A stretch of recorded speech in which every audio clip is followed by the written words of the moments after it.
आज कक्षा 10 के विद्यार्थियों के लिए है, देख रहे हैं ना।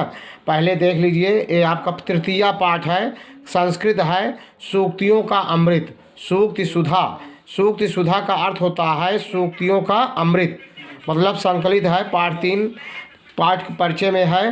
पाठ ये पहले समझ लीजिए कि 3 श्लोक तो मैं पहले पढ़ा चुका हूँ। पहला जो वीडियो डाला गया है उसमें श्लोक नंबर 1, श्लोक नंबर 2, श्लोक नंबर 3 का अर्थ विधिवत बता दिया गया है, पढ़ा दिया गया है।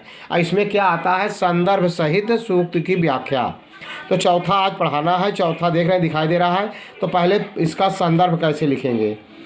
प्रस्तुत श्लोक हमारी पाठ्य पुस्तक संस्कृत के सूक्त सुधा नामक पाठ से अवतरित किया गया है। देख रहे हैं ना। फिर लिखेंगे, ये संदर्भ हो गया। फिर लिखेंगे व्याख्या।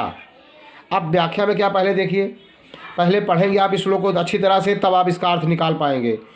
श्लोकस्तु श्लोकताम याति यत्र तिष्ठन्ति साधवा लाकारो लुप्यते तत्र यत्र तिष्ठन्ति साधवा। अगर जब आप इसका संधि विच्छेद करके पढ़ेंगे तो आप इसका अच्छी तरह से अर्थ निकाल लेंगे। कहने का मतलब है, कह रहा है श्लोकस्तु श्लोकताम याति तत्र तिष्ठत साधवा। श्लोकस्तु श्लोकताम, श्लोकताम मतलब श्लोक जो होता है वो श्लोक जो है जहाँ पर सज्जन पुरुष रहते हैं। श्लोकास्तु श्लोकताम याति तत्र तिष्ठत साधवा, यत्र तिष्ठन्ति साधवा, जहाँ सज्जन लोग रहते हैं वहाँ श्लोक का मतलब संस्कृत का छंद, जो श्लोक पढ़ रहा हूँ इसका कीर्ति को प्राप्त करता है। श्लोकस्तु श्लोकताम, श्लोकताम को प्राप्त करता है, कीर्ति को प्राप्त करता है।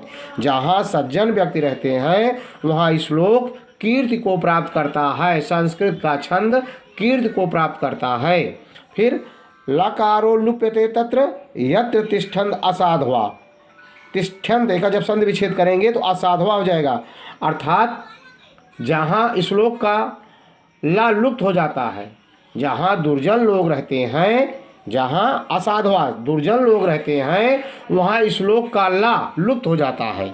वहाँ श्लोक का जो श्लोक लिखा गया है उसका ला लुप्त हो जाता है, अर्थात श्लोक को शोक को प्राप्त होता है। किसको प्राप्त होता है, शोक को प्राप्त होता है। लकारो लुप्यते, लकार लुप्त हो जाता है। तो कहाँ, ये तत्र यत्र तिष्ठन्ति असाधवा। देख रहे हैं ना, पचवा देख रहे हैं। उसी तरह संदर्भ जो है उसी पूरे किताब का संदर्भ यही रहेगा।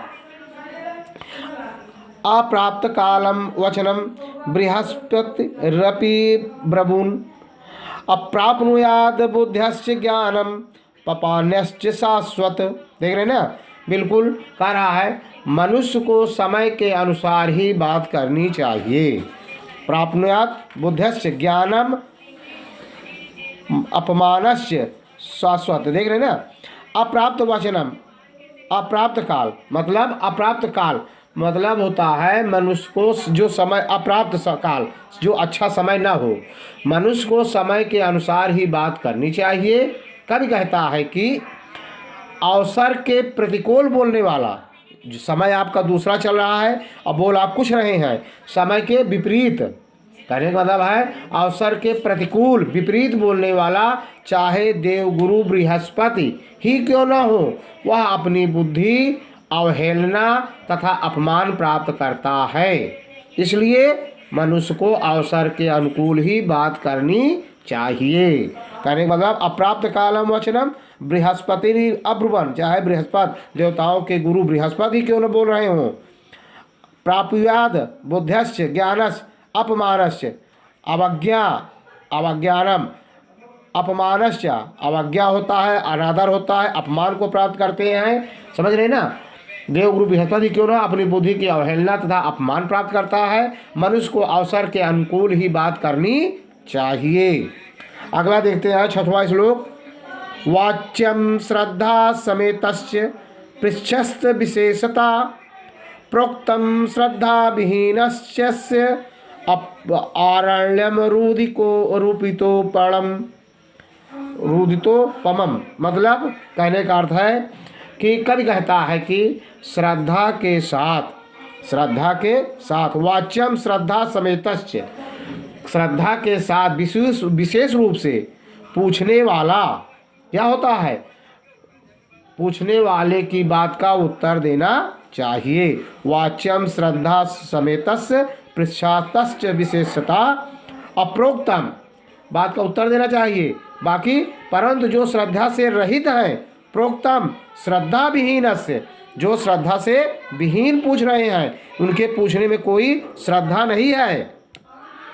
कह रहा है प्रोक्तम श्रद्धा विहीनस्य अस्य आरण्य रुदितो उपमम, मतलब परंतु जो श्रद्धा से रहित हैं, मनुष्य के साथ बोलने वाला, वह तो वन में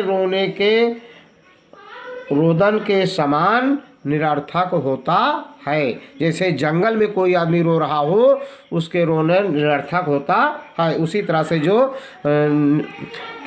श्रद्धा विहीन हैं, जो पूछ रहे हैं, उनकी बातों को उत्तर नहीं देना चाहिए। तो देख रहे हैं ना, वह 6 श्लोक हो गया, देख रहे हैं ना बिल्कुल आपको। अब 7वां 8वां 9वां कल बिल्कुल आप वीडियो को, अगर आपको अच्छा लगा हो तो लाइक करना, सब्सक्राइब करना, शेयर करना। जय हिंद, जय भारत।